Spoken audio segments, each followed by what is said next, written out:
Here is a 2 months, just 2 months plan for you. Simplify everything in your mind. कैसे?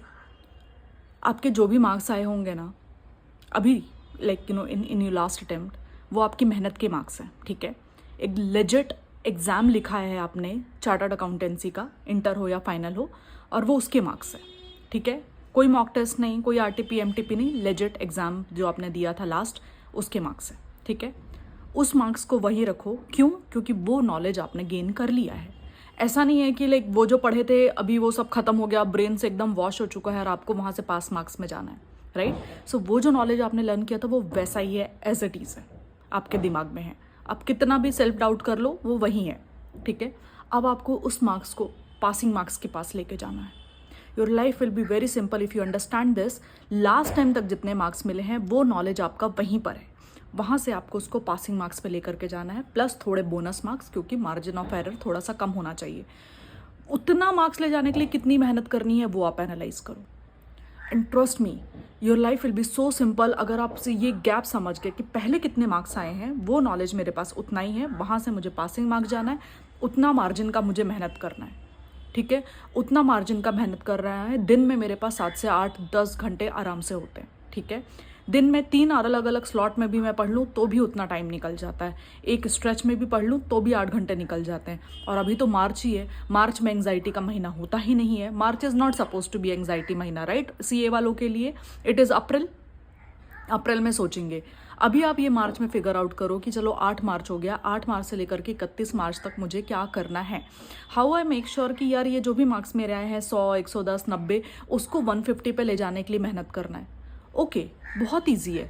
जो topic पिछले तक exam लिखने तक नहीं हुए, टाइम कम पड़ गया, वॉटेवर, जो टॉपिक नहीं हुए ठीक से, सिर्फ वो पढ़ना है.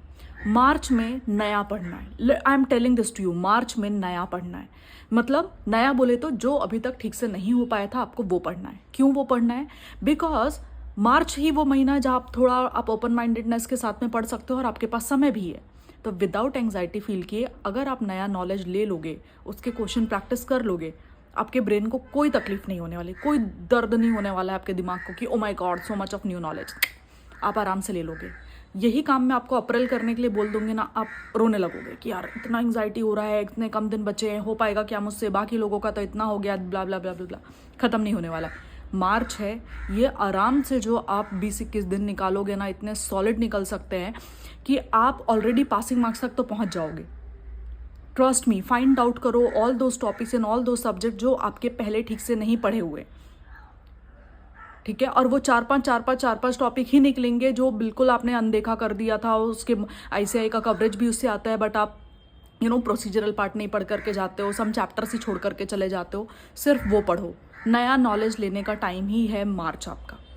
अप्रैल आएगा, जो पहले पढ़ा हुआ था प्लस जो नया पढ़ा है, सिर्फ उसका रिवीजन करना है, राइटिंग प्रैक्टिस करना है, टेस्ट लिखना है. जैसे रिवाइज करना है वैसे करो. ठीक है, मत सुनो खुद किसी का, खुद के मन का करना, बट अपने से रिवीजन कर लेना. मार्च नया पढ़ो, अप्रैल में जो अभी तक का एक्यूमुलेटेड नॉलेज होगा वो रिवाइज कर लेना. And you will see the impact in your exam. नहीं मैटर करता है कितने अटेम्प्ट दिए हैं, क्या है, it's all the knowledge in your brain that matters. सिर्फ उसमें धीरे धीरे करके आप वो घड़े को भरते जाओ. वो एक्यूमुलेशन बहुत ज़रूरी है नॉलेज का. ठीक है, सो जितने भी मार्क्स आए हैं आपके 90s 80s के लाइन में मार्क्स आए होंगे, एग्रीगेट इन अ ग्रुप, आप उसको 150 तक लेकर के जाओ. ठीक है, उतना ही मेहनत करना है आपको. और उसके लिए गिनती के हर एक सब्जेक्ट में ना 3-4 ही चैप्टर होंगे. और 20-21 दिन में वो 3-4 चैप्टर नहीं निपटा सकते क्या आप खुद सोच करके देखो. आप आराम से कर सकते हो. और आप सोचो आपके ओवरऑल मार्क्स में कितना कंट्रीब्यूट करने वाले हैं ये बचे हुए chapter. So think about it. It will like you will take some time to sink this idea today if you are listening to me today, like but trust me, it is going to help you. मैं बता नहीं सकती हूँ कि मैं कितना इस चीज़ पे आप लोगों को एम्फेसाइज करना चाहती हूँ कि भाई एग्ज़ाम के पहले पढ़े हुए लास्ट 2 महीने में जो मेहनत होती है ना, वो एग्ज़ाम में बहुत काम आती है. आपने पहले से क्या पढ़ा हुआ है, नहीं पढ़ा हुआ है, वो सारे पाप का कोई मतलब नहीं है. अभी डिस्कस करते हैं कि अभी क्या करना है बचे हुए. और मैं तो अप्रैल की बात ही नहीं कर रही हूँ, सिर्फ 31 मार्च तक पढ़ना है. हर एक सब्जेक्ट में उस पर्टिकुलर ग्रुप के आइडेंटिफाई द टॉपिक पहले ठीक से नहीं पढ़ा हुआ है, सिर्फ उसके ऊपर मेहनत करो. यूट्यूब वीडियो से करना है, किसी की फैकल्टी का फास्ट ट्रैक लेना है, खुद से पढ़ना है, पढ़ो, कोई दिक्कत नहीं है. बट आप पढ़ तो सकते हो और पास होने की 100% गारंटी है, ये मैं देती हूँ आपको।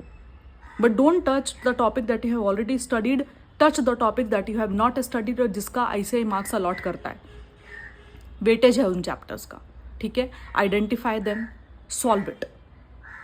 आपको ये फिगर आउट करना है कि कौन से ऐसे चैप्टर जो आपने नहीं पढ़े थे जिसका ICAI मार्क्स अलॉट करता है। ओपन द लेटेस्ट, जो भी रिसेंट पेपर हुआ था उसका क्वेश्चन पेपर खोल के देख लो, ऑटोमेटिकली आपको पता चल जाएगा कौन कौन सा टॉपिक कितने मार्क्स का पूछता है, वो चैप्टर से चालू कर देना।